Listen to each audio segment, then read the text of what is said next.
नमस्कार, मी Amreen Khan, Aurangabad UCL TV नेटवर्कमध्ये आपले स्वागत। आता एक नजर आजच्या ठळक घडामोडींवर। नाशिक धर्मांतर प्रकरणातील मुख्य आरोपी निदा खान माजी खासदारांचे नातेवाईक असल्याचा पालकमंत्र्यांचा थेट आरोप।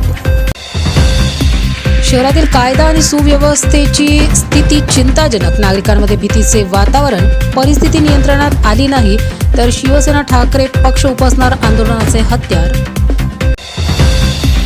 मनपा प्रशासनाच्या कार्यपद्धतीवर प्रश्न उपस्थित करीत न्यायालयाकडे 15 दिवसांची मुदत मागणार असल्याची मनपा विरोधी पक्षनेते समीर साजिद बिल्डर यांनी दिली माहिती। रोजगार सेवकांचे विविध प्रलंबित मागण्यांकरिता विभागीय आयुक्त कार्यालयावर अनोखे तिरडी आंदोलन। एकलव्य आदिवासी भिल्ल समाज उन्नती सामाजिक संस्था महाराष्ट्र राज्याच्या वतीने विविध मागण्यांकरिता जिल्हाधिकारी कार्यालय येथे सुरू करण्यात आले बेमुदत आमरण उपोषण।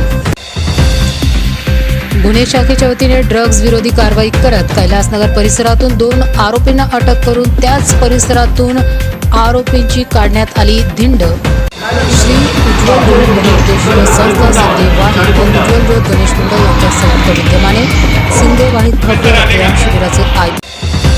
रात्रीचा गुपचूप कचरा फेकणाऱ्यांनो सावधान, मनपाने लढवली आहे अनोखी शक्कल। वंचित बहुजन आघाडीचे अध्यक्ष प्रकाश आंबेडकर यांच्या वाढदिवसानिमित्त पर्यावरण संतुलन व मानवी जीवनाचा ध्यास लक्षात घेत करण्यात आले 50 वृक्षारोपण। सामाजिक कार्यकर्ते किशोर वाघमारे यांना उत्कृष्ट सामाजिक आरोग्य रत्न पुरस्काराने करण्यात आले सन्मानित।